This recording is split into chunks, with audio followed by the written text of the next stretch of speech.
Olá, boa tarde. Eu me chamo Rafael Guimarães e hoje estamos aqui com um evento promovido pela Proativa Engenharia, certo? Esse é um evento muito importante e que fala sobre as melhores práticas de manutenção em turbinas e redutores. Hoje nós contamos aqui com uma equipe de campeões, são 13 especialistas aí, são feras em engenharia e manutenção, certo? Nós temos hoje aqui o Eliezer Leal, da Zanini Henke, o Marco Carlota, da Triple R, e o Fábio Assis, da Biosev. Sejam todos bem-vindos. Boa tarde. Boa tarde, Rafael. Boa tarde, Rafael. Boa tarde, gente. Muito obrigado pela presença de vocês, pela disponibilidade. A gente hoje está conversando aqui sobre assuntos tão importantes aí para a manutenção, certo? E para a questão de contaminação de óleos. Pessoal, eu gostaria de pedir para vocês aí de participarem ativamente da nossa live, e para isso você pode entrar em contato conosco aqui, com o chat, através dos contatos aí que a produção vai deixar disponibilizado aí embaixo nos links aí no YouTube e no Facebook, tá? Mande seus comentários, as suas dúvidas, tá? Certo? E a gente vai buscar respondê-las aqui durante o evento, tá? E se eventualmente ficar alguma coisa, então a gente para trás, né? Porque se a discussão ficar muito acalorada, né? E a gente vai então responder posteriormente. Uma questão que eu gostaria de comentar é o seguinte: os nossos convidados, eles são palestrantes muito requisitados, estão sempre dando aí palestras e aulas, e eventualmente eles desgastam, né? Tem algum problema de manutenção na garganta, né? Nesse aparelho aí que eles usam para dar aula. E eu vou pedir para vocês hoje que talvez aumente um pouquinho o volume quando o nosso querido convidado, o engenheiro Fábio, ele falar, porque ele está um pouquinho com a garganta arranhada, certo? Então é isso, peço a compreensão de vocês aí e vamos embora, né? Vocês já devem estar ansiosos aí para a gente começar o nosso assunto, certo? Então tá. Então vamos fazer o seguinte, vamos começar logo e nós vamos começar pelo Eliezer Leal. Eliezer, seja bem-vindo, o espaço é teu, Eliezer. Obrigado, Rafael, é uma satisfação enorme estar aqui. Primeiramente, eu gostaria de agradecer o convite, né, e falar aí para o pessoal que está nos assistindo. Vamos lá, pessoal, interajam, manda suas perguntas, que no decorrer dessa apresentação nós vamos tentar sanar todas as dúvidas. Mas, se não der tempo de fazer tudo aqui, com certeza entre em contato que a gente vai tentar fazer isso posteriormente. Beleza, pessoal? Então vamos lá, que deve estar todo mundo ansioso já. Até eu tô.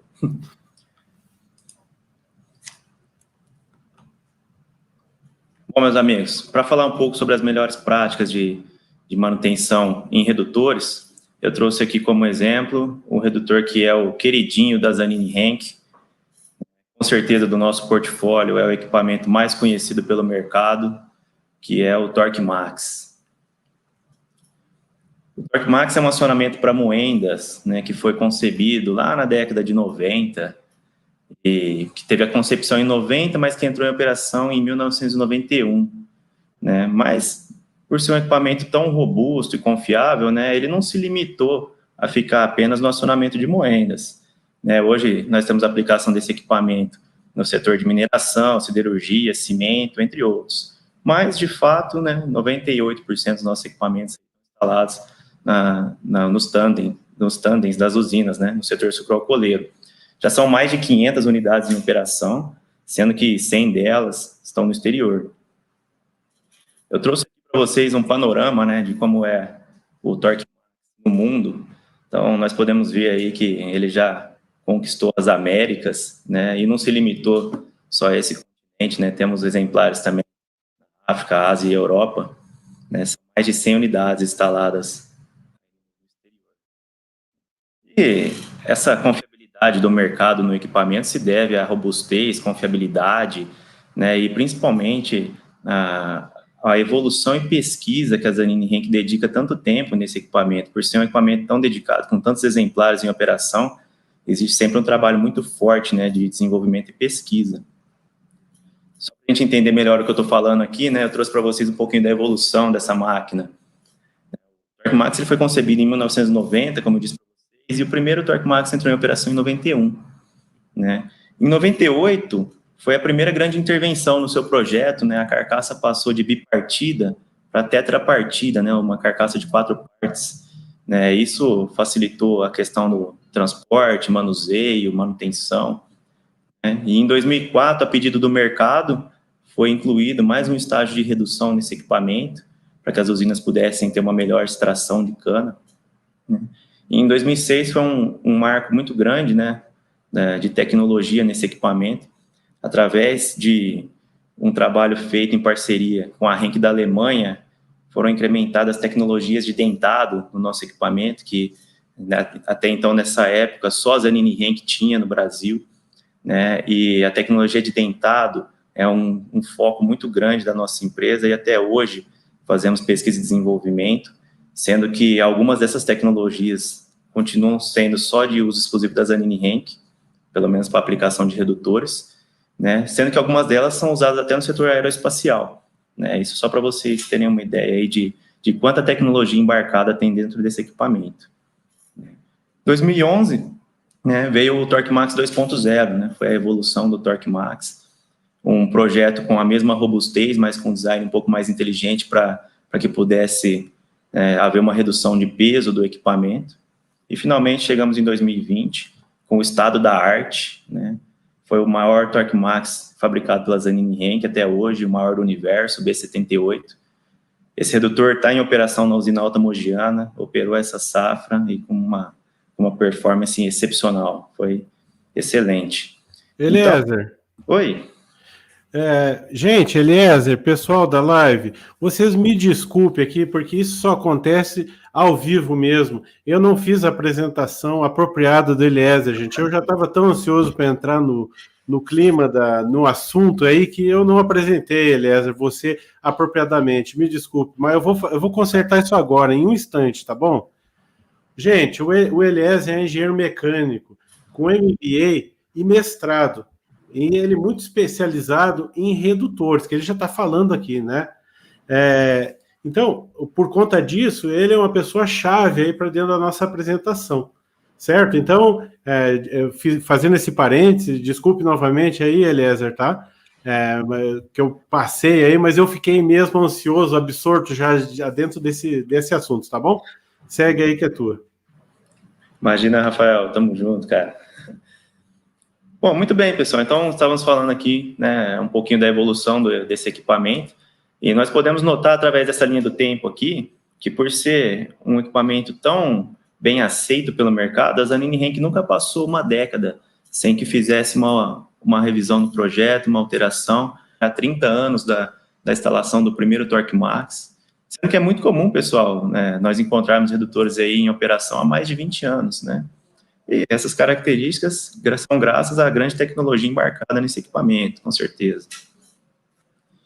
Mas por que o TorqueMax é tão especial, né? Por que esse redutor é tão especial? Além de tanta tecnologia envolvida aí, como eu disse, tecnologia até do setor aeroespacial envolvida nesse equipamento, ele tem uma característica única, que nós chamamos de divisor de torque. Eu fiz umas setinhas aí, vocês podem ver na imagem da esquerda, que seria o caminho das forças, né, dentro do redutor. Então, em um redutor comum, essas forças seguem uma linha reta, né? E no TorqueMax nós temos o divisor de torque, ou seja, a força se divide entre dois engrenamentos e depois ela converge para o eixo de saída.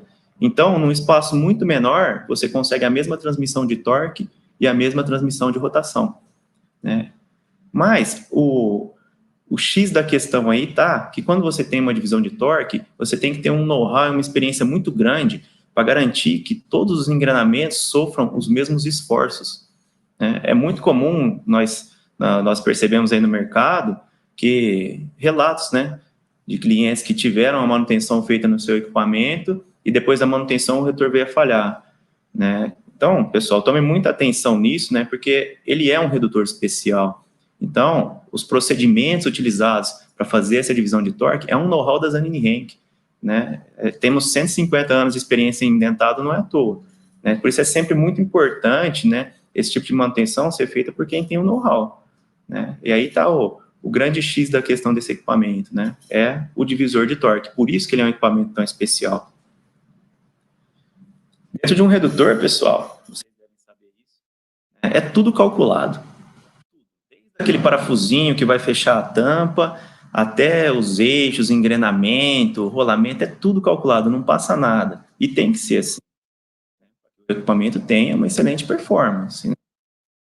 Então, mas aí vocês vão falar, né? Bom, um equipamento com tanta tecnologia, né? Com tudo calculado, tudo previsto, né? O equipamento não vai falhar nunca, né? Não, pessoal, não é bem assim. Até os melhores equipamentos precisam de cuidados, né?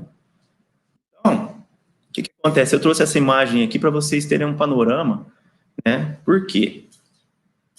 O conjunto, ele está, durante a operação, está sofrendo esforços, ele está sofrendo gradientes de temperatura, atrito, né? Mas tudo isso também foi calculado. Os esforços já foram previstos, esse atrito foi previsto. Durante a operação, as premissas que foram utilizadas no projeto, elas devem ser cumpridas durante a operação. Então, oi, Eliezer. Oi, diga, surgiu uma pergunta aqui, posso te interromper? Opa, vamos lá, pessoal, manda aí. É o seguinte, ó, porque aqui é o nosso amigo aqui de São Paulo, ele quer saber, assim, que ele se interessou muito, né, achou muito interessante aí o quanto é robusto, né, a questão de projeto, todo cuidado, isso não tinha ideia de quanto era complicado, né, a questão do projeto de um redutor. Mas, assim, mesmo com todo o projeto, com o projeto bem feito, né, bem dimensionado, e depois tudo bem instalado, ainda pode dar problema de manutenção? Pode quebrar o equipamento eventualmente? Como é que isso acontece na prática? Excelente pergunta. Inclusive, pessoal, continue interagindo aí, manda pergunta nas redes sociais aí. Né? Eu costumo dizer que as falhas em um equipamento desse tipo, elas são falhas embutidas. Como assim, Eliezer, falhas embutidas? São falhas pela não observância de algum procedimento, né, ou de manutenção, ou algum cuidado que não foi feito com o equipamento. Esse gráfico da direita, ele vai esclarecer bem essa nossa dúvida. Essa pergunta veio a calhar, né, no momento certo. No gráfico da direita, nós podemos ver uma linha em cima dele aí. Essa linha azul é a linha de vida do redutor. Então, foi tudo calculado no equipamento. Óbvio, nós estamos falando de elementos mecânicos. Elementos mecânicos em movimento, eles têm desgaste. Mas o desgaste natural não é uma falha. Ele foi previsto. Então, conforme o equipamento está em operação, a gente vê essa linha vermelha aí, ele vai se degradando, ele vai havendo desgaste natural dos componentes. Se não tiver uma manutenção nesse equipamento, esse desgaste vai se acumulando até o momento que vai chegar na falha catastrófica. Né? Mas, conforme a gente pode ver na linha verdinha aí, a que faz um dente de serra, foi tudo calculado. Se no momento certo, né, chegou o final da vida útil de um componente, eu intervir no equipamento, fizer a substituição, eu volto a vida desse equipamento para a condição de novo. Né? Então, se ele tiver uma falha, foi uma falha que foi embutida pela inobservância de algum procedimento. O próximo slide, eu vou conseguir explicar isso melhor para vocês. Entender, né, como um redutor vai falhar, a gente tem que entender como os componentes que estão dentro dele falham. De um modo simplista, um redutor é um equipamento mecânico até simples, né? Uma caixa com engrenagens dentro que giram sobre rolamentos, ou mancais de deslizamento, de uma forma simplista. Na prática não é bem assim. Mas então, o que pode falhar? A caixa, as engrenagens ou os rolamentos. É muito raro acontecer. Então, a gente tem que voltar os nossos olhos, nossas atenções para o conjunto rotativo. Né? E como que as engrenagens falham? Se nós pegarmos todas as formas de falha de uma engrenagem, nós vamos perceber que todas elas podem ser enquadradas em dois grandes grupos. Fadiga por flexão e fadiga por contato. Fadiga por flexão é aquele esforço que vem no dente que tende a arrancar o dente da engrenagem. Mas isso foi calculado também. E a boa notícia para vocês é que todos os redutores da Zanini-Henke são calculados para a vida infinita para fadiga, para fadiga por flexão. Tá? Então, você pode ficar tranquilo aí que se você não estiver colocando sobrecarga no equipamento, estiver operando direitinho, seu equipamento não vai falhar por fadiga por flexão. Mas e a fadiga por contato? Ela também foi calculada, mas ela necessita de cuidados. A fadiga por contato, ela advém do atrito. Tá? Então, o atrito tem que ser controlado dentro do redutor. Por isso, até mesmo o óleo que é colocado dentro do equipamento, ele foi um óleo ele não foi não posso dizer calculado, mas ele foi um óleo especificado para a aplicação. É o melhor óleo para o equipamento. Então, a gente tem que ter essa observação aí também. Fadiga por contato, só para ficar mais fácil para todo mundo entender, né? É aquele amassamento que tem no dente, quando tem muito atrito, ele tem um deslizamento, o famoso scuffing, o micropitching, o pitching, né, que é a forma evoluída do micropitching, isso tudo é fadiga de contato. E todo mundo que está no setor da metalmecânica aí sabe que é muito comum nós vermos isso em engrenagem, né? E isso é da inobservância de algum procedimento. Normalmente, todas as falhas por fadiga de contato estão relacionadas à lubrificação. O óleo, que é um componente tão importante, às vezes ele acaba sendo negligenciado no redutor. Mas, eu sempre faço a comparação. Se o redutor fosse o corpo humano, o óleo seria o sangue. E do mesmo jeito, se o nosso sangue levar contaminação para o nosso corpo vai entrar em colapso. Se o óleo levar contaminação para o redutor vai entrar em colapso também. Existem várias formas de contaminação do óleo. A oxidação, que posteriormente vai ser o famoso verniz, sujidade no óleo, água. Então, é muito importante sempre seguir a especificação do óleo recomendada pelo fabricante, porque o fabricante que sabe o que é bom para estar lá dentro do redutor. Então, ele vai falar, o seu óleo tem limites para isso, né? Então, sempre siga isso. Se nós não cuidarmos do óleo, vamos estar embutindo uma falha no equipamento. Nós já sabemos como os engrenamentos falham, mas e os rolamentos? Como que eles falham, né? Eu trouxe um gráfico interessante aqui, esse gráfico superior na esquerda, ele é de um fabricante de rolamento, tá? E ele fala que 34% das falhas em rolamento acontecem por lubrificação inadequada e 19% por contaminação. Eu, particularmente, eu já junto as duas, porque para mim contaminação é uma lubrificação inadequada. Tá? Então, nós temos aí que mais de 50% dos casos de falhas em rolamento advém, né, da inobservância de alguns parâmetros do óleo. Embaixo, eu coloquei aqui, mas é só para exemplificar, vocês não precisam ser especialistas nisso aqui, né? Existem classificações para o nível de limpeza, de pureza do óleo, e o fabricante sempre vai especificar uma delas, né? No caso do contaminante, o mais importante é saber quantos milhões de partículas tem contaminando o óleo e qual que é o tamanho dessas partículas, né? O fabricante vai especificar isso para você. E no gráfico da direita, eu trouxe, também é de um fabricante de rolamentos, isso aqui, tá? Ele trouxe os efeitos da contaminação por água no óleo. Pessoal, o óleo é um dos maiores vilões dos redutores. Provavelmente, sim, se um equipamento vier a ter uma falha prematura, olha, a chance de ser uma falha pela inobservância de algum parâmetro no óleo é muito grande. Eliezer. Pois não, Rafa? Tudo bem? Tá muito interessante todas as informações. Estou aprendendo muito, cara. Nossa. E tem uma outra pergunta que surgiu aqui, que é o seguinte, ó. Bom, Eliezer, você falou das partes móveis, né? Aí do redutor, e me parece, pessoa falando, né, que as engrenagens e os rolamentos são os mais afetados pela má qualidade do óleo, né? Quando ele tiver má qualidade, sujeira. Mas qual dos dois sofre mais, se é que dá para dizer isso? Boa pergunta, Rafael. Quando nós estamos falando de contaminações sólidas no óleo, o efeito vai ser muito parecido, tanto em engrenagens quanto em rolamentos. Mas quando nós vamos falar em lubrificação, em contaminação por água, o rolamento vai sofrer mais. Esse gráfico da direita está falando justamente isso para nós, né? Nós podemos ver que a curva, ela é exponencial. Quanto maior a quantidade de água eu tiver no óleo, menor vida eu tenho no rolamento.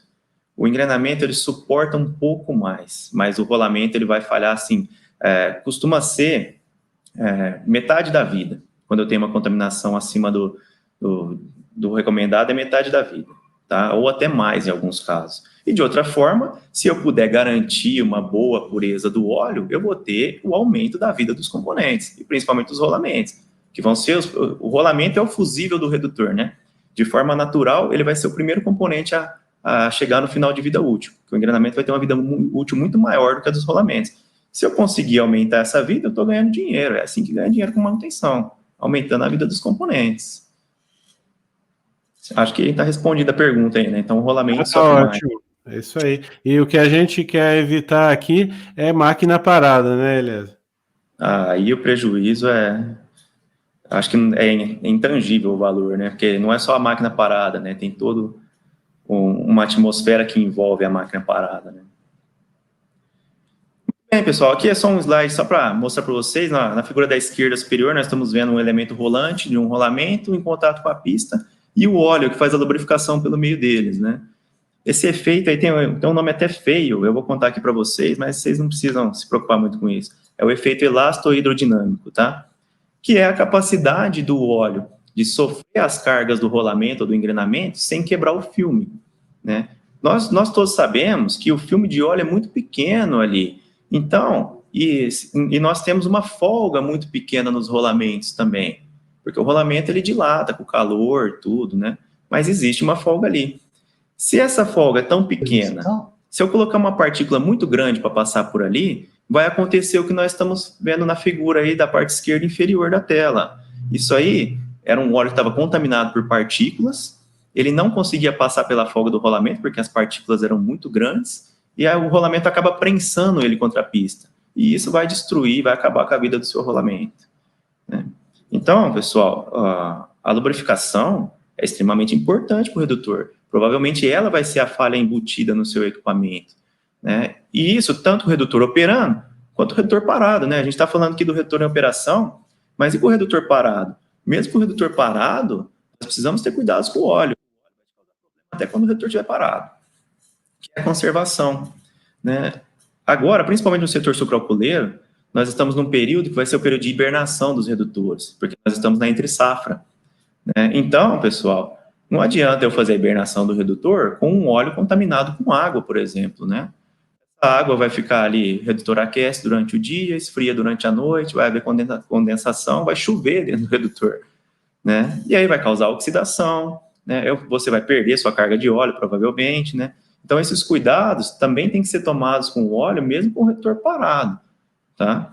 Mas, enfim, então o óleo é o grande vilão do redutor, tá?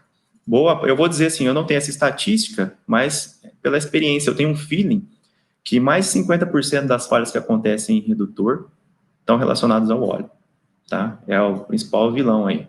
Mas por sorte, Rafa, hoje nós temos um cara aqui que vai nos ajudar, né?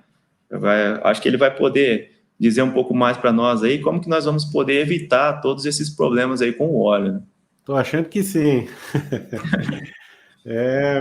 Muito obrigado, Eliezer. Eliezer Leal, da Zanini Henk, nos trouxe aí informações preciosas. Gente, fica novamente aí o convite para vocês continuarem participando através dos nossos canais, tá?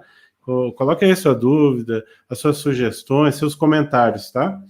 Então, agora, gostaríamos de convidar, então, o nosso segundo participante de hoje, o Marco Carlota, da Triple R.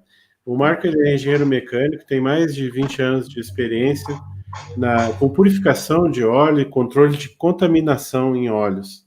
Ele é engenheiro de aplicação da Triple R. E seja bem-vindo, Marco, a palavra está contigo. Boa tarde, pessoal. É um prazer muito grande estar aqui com vocês hoje, na companhia dessas feras aí, o Eliezer, você, o Fábio também, que daqui a pouco vai falar com a gente. E poder, assim, sabe, dividir essa experiência que a gente vem acumulando já há mais de 20 anos, eu já estou nessa área de controle de contaminação, e a gente vai vendo muita coisa nesse caminho aí, né? E agora eu estou fazendo aqui um trabalho junto com a Triple R para mostrar para vocês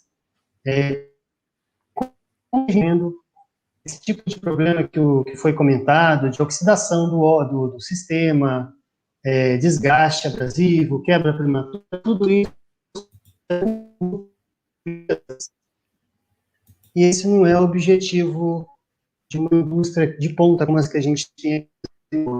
Então, eu vou mostrar aqui, inicialmente, falar um pouco sobre a AAA e como que ela chegou aqui no Brasil. No mercado, há pelo menos há mais de 50 anos já atuando nessa área de controle de contaminação, e ela já está com uma presença mundial muito grande, principalmente no Japão, que é onde é a matriz, né? O Japão é um dos maiores utilizadores dessa tecnologia, mas ele já está presente em pelo menos 16 países, nos 6 continentes que nós temos aí. E ela veio para o Brasil com a ajuda da Proativa Engenharia, que conhece bastante do setor aí, e acabou dando esse direcionamento, esse suporte técnico para que essa tecnologia fosse implementada da melhor forma.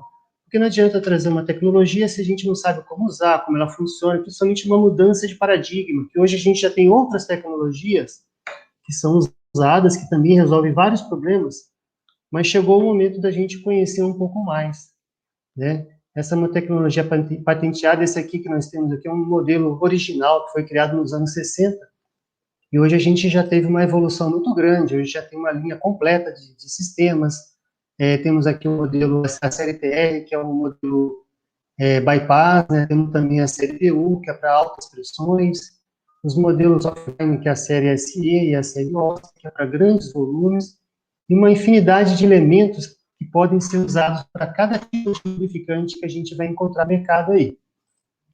E é interessante a gente saber como que essa tecnologia funciona, né?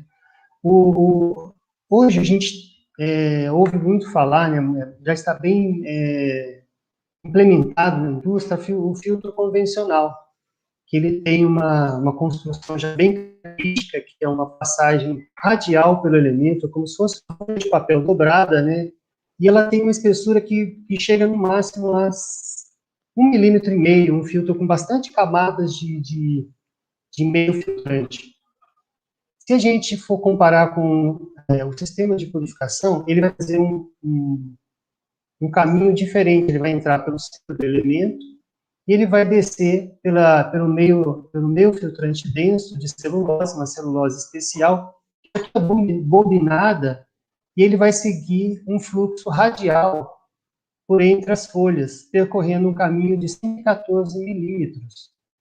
Com essa construção, é possível remover as partículas sólidas, né, são partículas maiores que ficam na parte superior do elemento, e as partículas mais finas, elas vão sendo removidas à medida que ele vai descendo na parte mais apertada do elemento.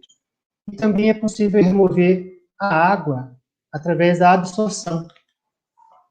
Além disso, remove também as borras e os vernizes. Então, uma característica especial desse elemento é a remoção de verniz. E se você usar ele continuamente, você consegue ter uma prevenção contra a formação de verniz. Então, ele tem várias características que ajudam na prevenção de problemas de oxidação do óleo, desgaste prematuro, isso a gente vai falar mais na frente.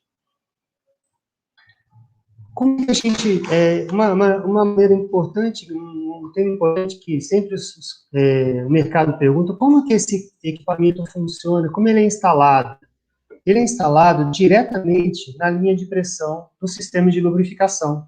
Por exemplo, se for um sistema hidráulico de alta pressão, ele vai na linha de alta pressão, aí tem um modelo que é para alta pressão, válvula de controle de fluxo, válvula de retenção para aliviar o excesso de fluxo. Se for no sistema de baixa pressão, ele não vai precisar desse controle de pressão. E a gente sempre instala aqui na linha de pressão um registro, uma válvula, para poder ser fechado esse fluxo e fazer a manutenção do equipamento, a troca do elemento, a troca de uma vedação. E como é que ele é o fluxo dele? Ele pega esse fluxo da linha de pressão, é controlado esse fluxo, e ele passa pela caça do purificador e depois retorna diretamente para o tanque por gravidade. Aqui nós temos uma foto de uma instalação clássica, né? E geralmente é fixado na linha de pressão do redutor, de uma turbina. Aqui, ó, ele foi montado uma série em paralelo, porque o volume de óleo do sistema é maior. Então, de acordo com o tamanho do equipamento, é feita uma montagem para ter o fluxo de purificação adequado ao volume de óleo, a característica do óleo, a viscosidade, a temperatura de trabalho. Então, esse é um trabalho feito pela nossa engenharia para ter os melhores resultados também. Hoje, uma outra... Marco! Oi, Rafael, pode falar. Vou aproveitar que você deu uma respirada, hein? Tem uma pergunta aqui no chat. Posso fazer? Pode ficar à vontade, Rafael. O nosso amigo aqui, ou amiga, não se identificou, mas é do segmento de açúcar e álcool, tá? Açúcar alcooleiro aqui. Aí ele coloca aqui, ó. Onde eu trabalho, na Entre Safra, a cada 7 dias eles rodam o redutor para fazer a lubrificação. Pergunta se está correto esse intervalo ou precisa diminuir.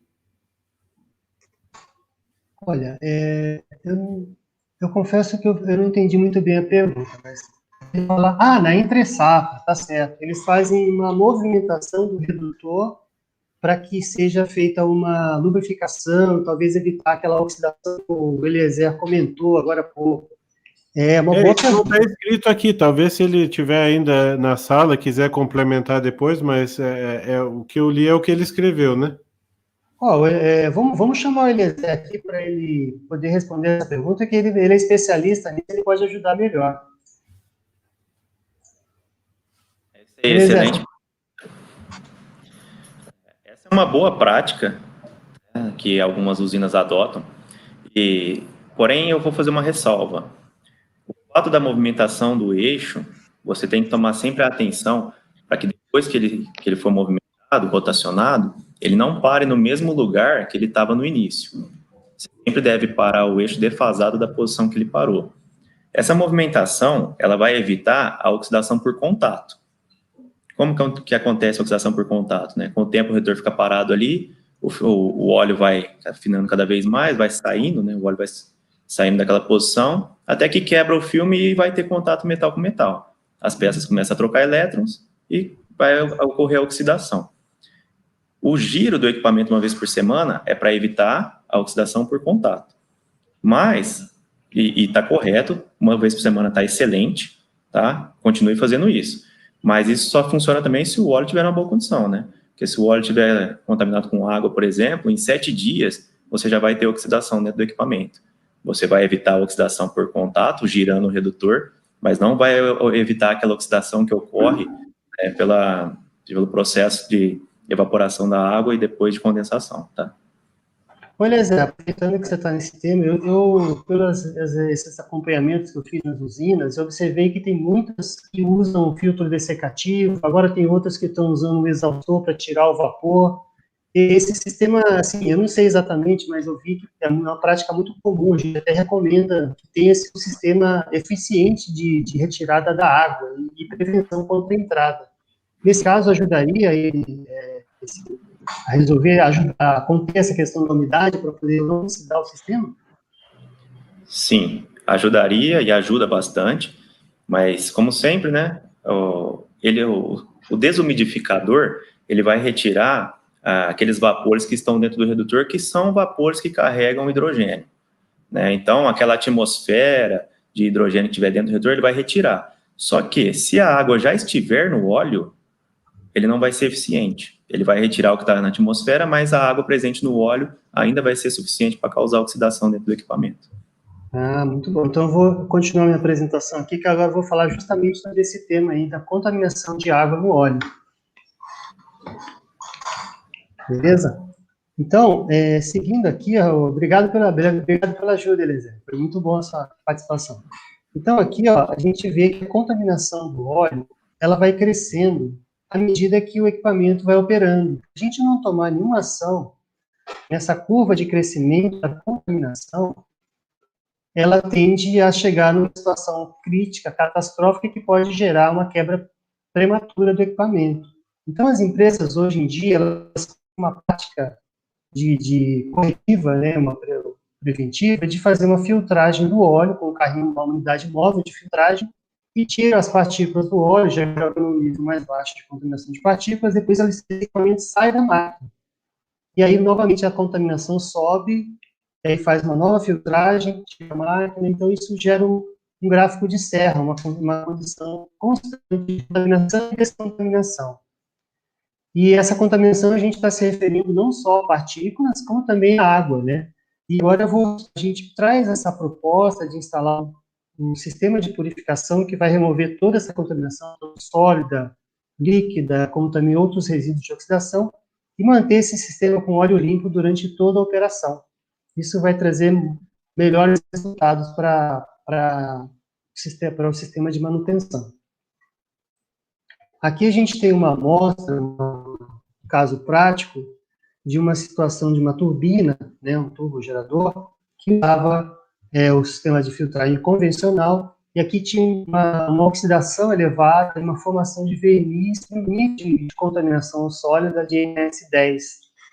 Depois ele foi fazendo a purificação, foi fazendo a limpeza, a remoção de partículas, de resíduos de oxidação, vernizes, até atingir uma condição adequada, atingir um nível NS3 que está dentro da recomendação do fabricante. Então, isso aqui é um exemplo bem clássico. Outra prática de manutenção bem recomendada é você, quando instalar um sistema de purificação da AAA, fazer uma inspeção dos elementos, verificar a condição dele após a troca.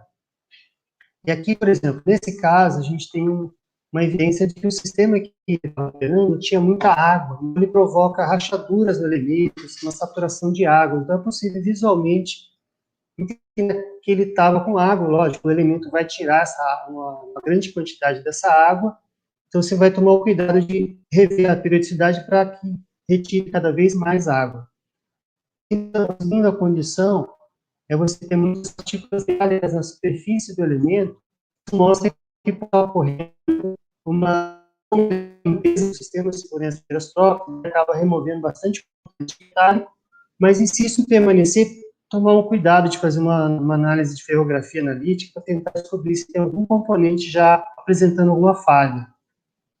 Uma terceira condição é quando tem muito pó fino, né? Então, à medida que o equipamento opera muito tempo, ele vai acumulando um pó muito fino. Então, isso também gera bastante saturação prematura do elemento. Uma outra condição é a formação de borras, né? Já é uma condição mais crítica. Um exemplo que eu costumo comentar sobre a vida útil é no caso de um sistema, os componentes críticos do sistema, se a gente tiver, por exemplo, uma condição de contaminação por partículas no ISO 23, a gente tem uma expectativa de vida de em torno de 2 anos para esse equipamento.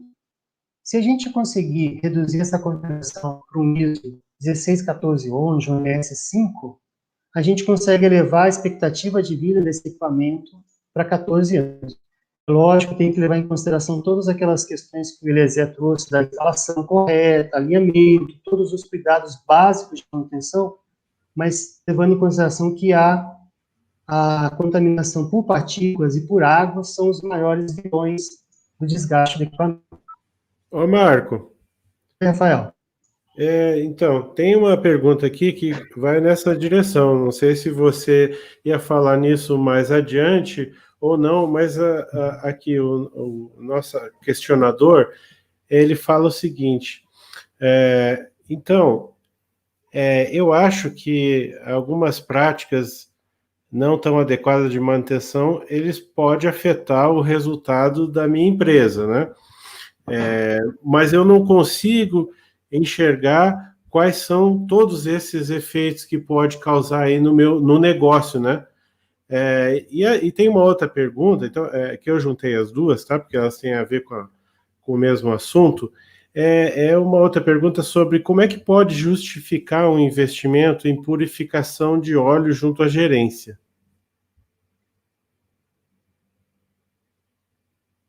Sobre a questão a primeira pergunta que ele falou sobre... Mas as duas vão na mesma direção, assim, do negócio, né? Ou seja, qual a importância do controle de contaminação do óleo para o negócio, né? Para a empresa continuar girando bem, né? E a outra pergunta é como é que faz para justificar, então, um investimento no sistema de purificação, né? Junto com a gerência, a direção. Bem entendido. Bom, eu vou aproveitar aquela explicação que o Eliezer trouxe no começo. Ele falou bastante sobre que tem o equipamento, ele é muito bem dimensionado, ele tem uma garantia infinita contra quebra por fadiga de contato, né? Aquela fadiga de quebra do dente, essas coisas. Mas quanto à questão do fadiga por contato, desgaste, ele vai depender muito das práticas de manutenção. Então, se dimensionar corretamente, instalar corretamente, tiver todos os cuidados para operar ele nas melhores condições de manutenção, tudo, as usinas têm pessoas especialistas para isso, o cuidado com o óleo se torna já uma coisa mais técnica. Então, é por isso que é importante, além daquele filtro original que vem, né, o duplex, o pessoal faz as manobras para poder garantir que não vai nenhum contaminante não vai ficar indo contaminante diretamente para os componentes críticos. É importante essa limpeza do óleo, cuidado com o óleo mais profundo, para evitar a degradação do óleo e, consequentemente, a degradação do equipamento. Então, esse cuidado, ele é um cuidado realmente muito especial, que a gente percebe que muitas empresas acabam se descuidando por falta de conhecimento, falta, assim, de experiência. Então, isso é muito comum e realmente a gente não tem uma cultura assim, muito forte desse trabalho ainda aqui no Brasil, mas a gente está trabalhando muito forte para mudar isso. E a questão do retorno do investimento também é um fato muito importante, a gente tem que justificar isso, né? Eu vou trazer um exemplo prático aqui, de um caso de mineração, que é um pouco parecido com a questão da indústria da cana. Então, nós fizemos aqui um estudo do custo de operação, né, custo de manutenção, em torno de R$85 mil, a verba que eles têm mensal, que é gasta regularmente. E aí foi feito um investimento e eles notaram a redução dos gastos com manutenção, com troca de componentes e tudo, e teve um custo residual de R$17 mil. Isso levando em consideração somente a questão do desgaste, da contaminação do óleo, leva ao desgaste abrasivo e à oxidação e à geração de boas e várias no sistema. Então, aqui, você vê que ele conseguiu ter uma economia de R$68 mil, praticamente ele economizou 80% dos gastos com manutenção. Então, quando a empresa já está num nível de conscientização bem avançado, que já tem esses números de disponibilidade, confiabilidade, e quer gerar mais economia, esse aqui é o passo adiante, é o próximo passo para você obter esses resultados. Então, finalizando nossa apresentação, eu vou mostrar aqui uma ferramenta que está sendo muito usada hoje, que é o monitoramento online. Então, hoje a gente tem aquela questão de mandar uma amostra para o laboratório, ele leva 15, 20 dias, às vezes, para poder retornar com o resultado.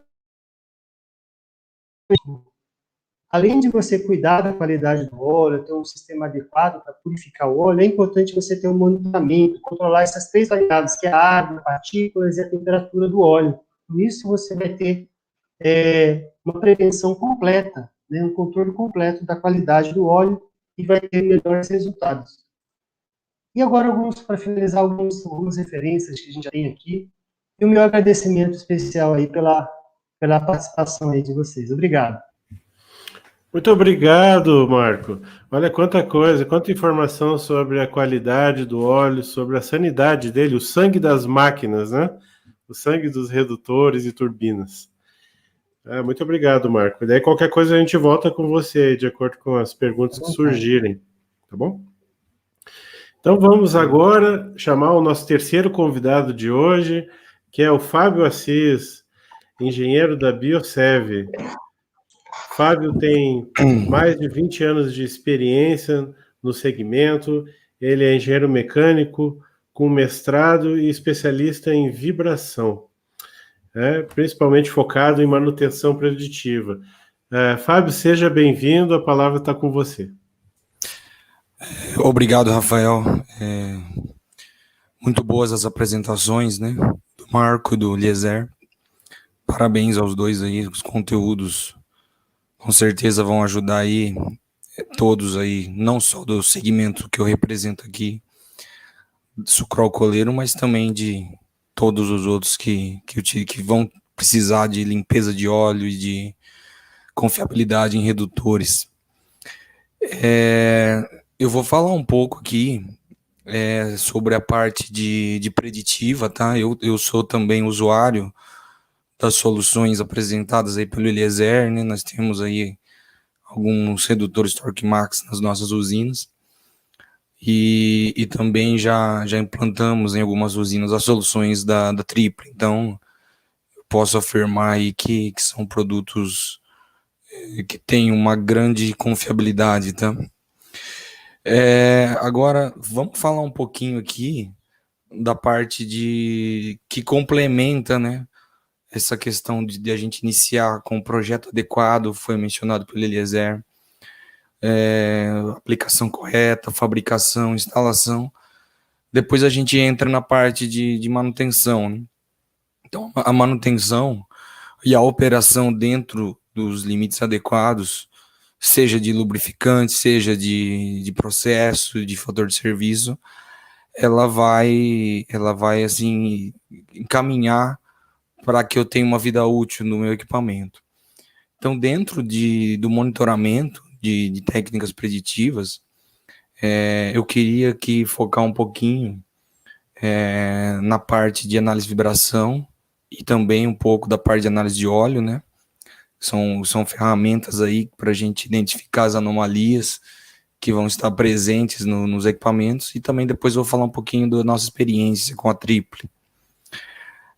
Então, pessoal, como o Eliezer comentou na apresentação dele, né, o Torque Max, né, na grande maioria dos redutores de moenda, tem tecnologia grande embarcada, tem uma necessidade de serem confiáveis para a gente não prejudicar a operação, né? Muitos deles estão instalados em moendas, a grande maioria. Nós temos também um Torque Max difusor, em alguns casos representando aí 1/3 da moagem de algumas usinas. Então são equipamentos de alta confiabilidade que precisam operar bem. Agora, que cuidados que a gente precisa ter para monitorar bem esses equipamentos? Então, o primeiro passo é nós conhecermos bem o projeto. Então, o projeto, ele precisa ser reconhecido, os rolamentos que estão instalados, as engrenagens que estão, os dados das engrenagens que estão instaladas, as rotações que operam, para que a gente tenha as frequências de falha adequadas e conhecidas.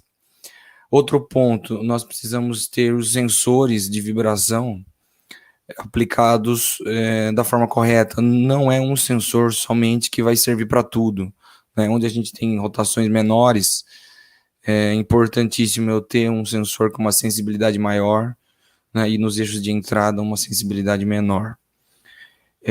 Outro ponto, né? Conceito multiparâmetro. Então, o conceito de multiparâmetro, o que ele fala? Eu preciso ter todo um cuidado em utilizar os parâmetros corretos para medição das grandezas de vibração. Velocidade RMS conforme as normas aplicáveis, aceleração. Eixos de saída vão precisar de tempos de amostragem maiores para que eu pegue essas falhas nesses rolamentos. Tudo isso é calculado, né? Como o Eliezer comentou também, tudo é calculado para o projeto, para o monitoramento também é tudo calculado. E como que eu avalio a severidade disso, né? Tem normas aplicáveis para tudo, né? Então, para redutores não é diferente, tem as normas para redutores também, tem a norma Hagman, a norma ISO. Nós precisamos conhecer essas normas e saber aplicá-las, elas tanto nos testes, nas reformas de oficina, quanto no campo, né? Então, isso é um ponto que eu queria ressaltar aqui. Agora, entrando na questão de conhecimento técnico, né? Nós precisamos ter um tempo investido em conhecimento técnico de análise para quem está vendo os espectros, para quem está analisando, para quem está sendo responsável por emitir os relatórios. Então, essa pessoa ela tem que ter um know-how do equipamento, do software e também de análise de vibração. O que complementa a análise de vibração?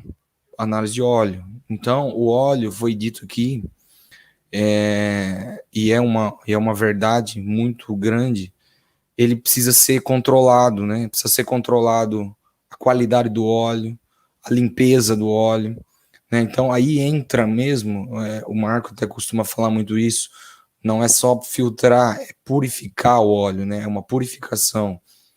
O óleo, ele precisa estar limpo, ele precisa estar frio, ele precisa estar seco e desairado. Então, se a gente tiver essas condições do óleo, e obviamente se o óleo for bem especificado, o equipamento ele vai estar bem lubrificado. Então, a nossa tendência, né, estando com as condições de processo, respeitando os limites dos redutores, de fator de serviço, a confiabilidade ela vai vir como consequência. Então, devemos tratar o óleo, né, cuidar da lubrificação, para que a gente tenha como consequência uma confiabilidade alta.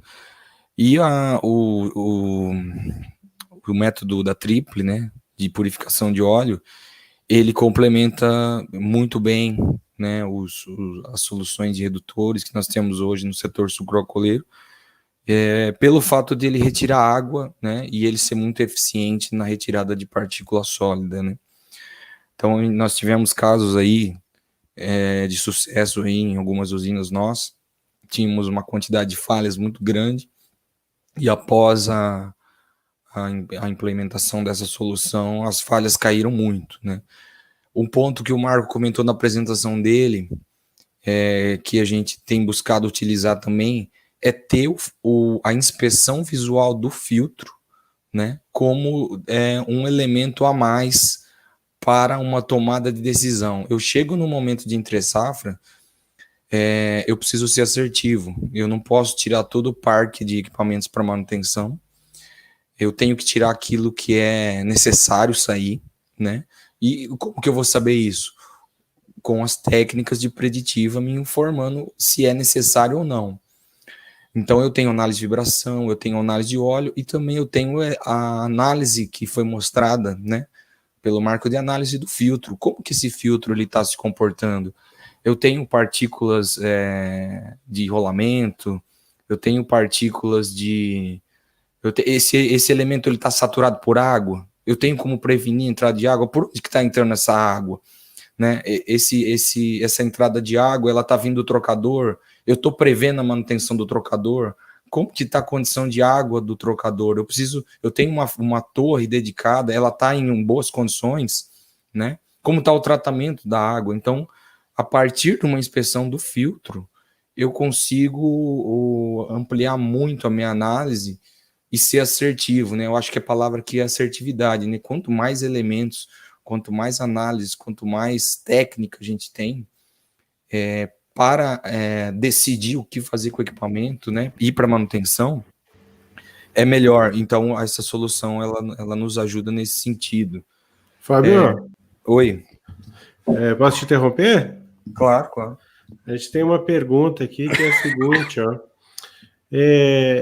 Eu estou iniciando nessa carreira de manutenção e eu não entendo bem a relação entre a vibração e a contaminação de óleo. Você poderia esclarecer? Claro.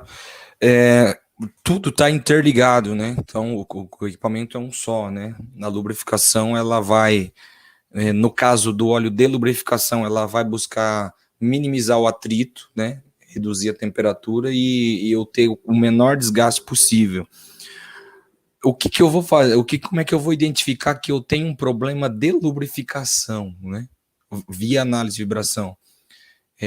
O sintoma de atrito aumentando, eu vou ter o desprendimento do carpete, né? Em medições de aceleração, RMS, mas principalmente na aceleração pico a pico, né? Então, a aceleração pico a pico ela vai subir, né? O nível de vibração vai subir.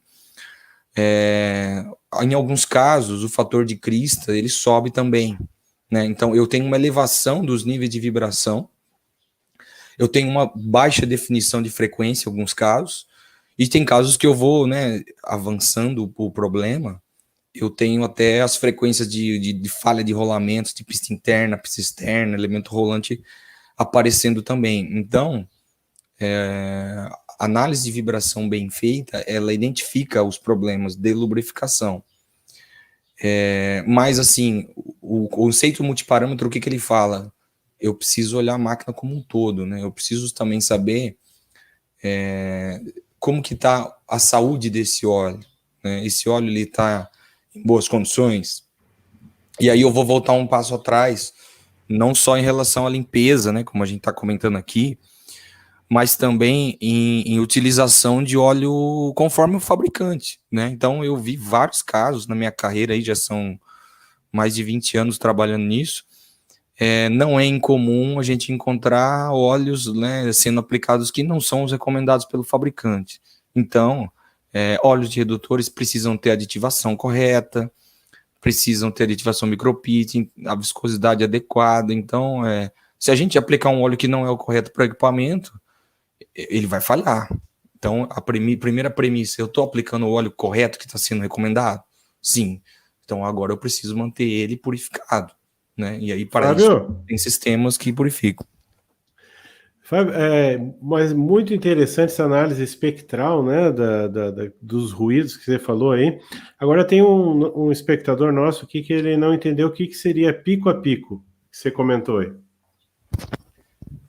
Pico a pico, pessoal, assim, nós temos os parâmetros para monitorar a vibração, né, que são 3, basicamente. Pico, que é o valor máximo da onda, sem considerar a evolução dela no tempo. O valor de pico a pico, que pega o valor máximo e o mínimo. E o valor RMS, que é a raiz média quadrática, aproximadamente 0,707, o valor de pico. Então, o valor pico a pico, ele é um balizador para lubrificação, para pegar a falha no início, nas medições de aceleração. O valor RMS, ele é um valor que ele está padronizado pela ISO 10816 para medições de velocidade, né? Também para severidade de balanceamento. Então, cada parâmetro ele tem uma finalidade, né? Então, esse parâmetro, ele é um parâmetro de amplitude. É entre o mais baixo e o mais alto, vamos dizer assim, amplitude, né? Qual que é a energia que eu tenho naquele sinal? Quanto que aquilo me representa? Quão destrutivo aquilo é para o equipamento? É amplitude. E a frequência, ela vai me falar de onde que está vindo aquele problema. Né? É assim que você separa, é pela frequência, se isso está vindo da pista, do elemento. Isso, é pela frequência. E quanto aquilo está destruindo a máquina, severidade e amplitude. Muito bom. Bom, posso retomar aqui, Rafael? Tem claro. Considerações aqui. Um ponto que foi comentado aí, né, é muito importante falando do setor sucroalcooleiro, é a hibernação. Né? Alguém acho que perguntou aí também no chat, né? A hibernação, ela precisa ser muito bem executada, né?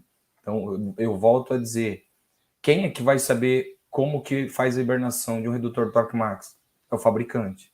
Então, ele que tem que dizer como que eu preciso hibernar o equipamento, né? E aí, no caso de usinas, a gente tem aí um período longo, né, do equipamento inoperante, né? Então, eu preciso ter os cuidados todos que a gente está falando para a máquina em operação, mas também para quando ela está parada, né? Então, isso é um ponto aí, acredito que para quem está na live aí e for do setor sucroenergético, isso aí precisa ser executado, tem produtos para isso, tem várias recomendações, então é importante para mim evitar oxidação, como foi comentado aí pelo Eliezer.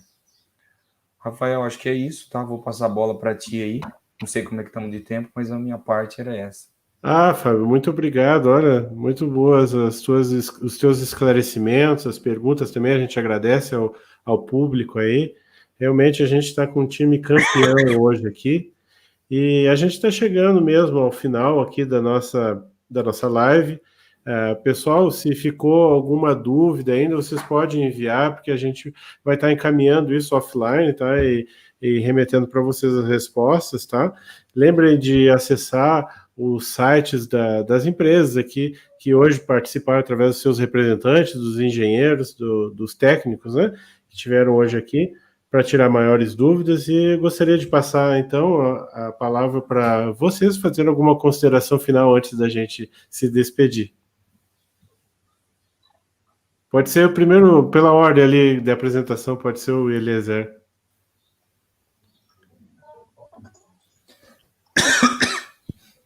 Está desligado o seu microfone. Eliezer, o teu som está desligado. Aí. Pessoal, me perdoa. Eu gostaria de agradecer a oportunidade de estar aqui, né? Eu aprendi muito hoje com vocês aqui, cara. Tem algumas dúvidas que eu também vou mandar para vocês depois, tá? E se o pessoal tiver alguma dúvida aí, por favor, entre nas redes sociais aí, envie. O pessoal vai nos encaminhar e vamos responder a todo mundo. Do mais, é desejar aí uma ótima finalzinho de semana a todos aí, cara, e qualquer dúvida, entre em contato conosco. Muito obrigado, pessoal. Obrigado, Eliezer. Marco? Bom, pessoal, eu realmente também fiquei muito contente com esse convite de poder reunir essa turma de pessoas experientes, né? O Fábio, o Eliezer, você também. E aprendi também muito sobre o tema aí, os redutores da Zanin, e vou usar esse conhecimento no meu dia a dia daqui para frente. E lembrar o pessoal para ficar realmente atento para a questão da contaminação, né, do óleo. É como cuidar do sangue da máquina, isso vai gerar muita economia para as empresas, então vale a pena levar esse tema aí adiante. Então, continue acompanhando aí a nossa programação e até a próxima aí. Obrigado, Marco. Fábio? Primeiro aí agradecer o Marco, o Rafael, né, Eliezer aí pelo convite, pelo ótimo material apresentado. E, sem dúvida, eu vou divulgar esse material aí internamente para os nossos técnicos, né? Acho que o objetivo também é a gente divulgar boas práticas, todo mundo está sabendo de cada vez mais elevando o nível técnico das equipes, né? Então, mais uma vez, obrigado aí, e fico à disposição aí, né, para as perguntas, aí, mandar aí no particular, a gente vai buscar responder se for o caso, tá? Feliz em participar aí, mais uma vez, obrigado. Surgiu aqui uma pergunta de última hora. A informação da produção é que tem tempo aqui para responder. Está na tela ali. Aí, sobre a lubrificação de redutor. Eu já vi redutor operando sem óleo de lubrificação, só na graxa. E era um redutor de um fabricante chamado Sumitomo. Vocês conhecem esse tipo de redutor? Essa é a pergunta. Será possível isso? A Sumitomo é um fabricante de redutores. Quando ele fala que o redutor estava só na graxa, penso eu que ou eram só os rolamentos que estavam sendo lubrificação na graxa, ou é um redutor de pequeno porte. Se for um redutor de pequeno porte, até é possível, mas não é recomendável fazer isso, tá? Não sei se esse é o projeto original do fabricante, quero acreditar que sim, que tudo foi calculado e tá ok, mas para redutores de grande porte, é impossível isso acontecer, tá? Ou era um redutor de pequeno porte, depois você pode até entrar em contato comigo aí, a gente conversa um pouco mais, ou essa lubrificação por graxa era nos rolamentos e havia lubrificação forçada no engrenamento, tá? Mas redutores, sim, respondendo a pergunta, sim, redutores de pequeno porte podem ser lubrificados a graxa, mas é raro, eu já vi, mas isso, né, numa esfera bem menor, aí, redutores pouca potência, mas existe. Ok. Tá bom, então.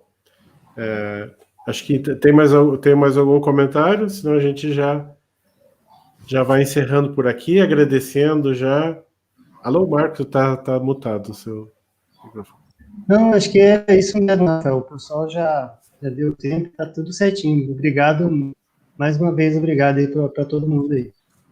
Então, em nome da Proativa Engenharia, patrocinadora aí desse evento, a gente agradece a presença dos nossos participantes, agradece a presença de todos aí na audiência, que mandaram as perguntas, que assistiram, e a gente dá um toque aí para que vocês assinem o canal da Proativa Engenharia, chequem lá outros vídeos, outros materiais no site também.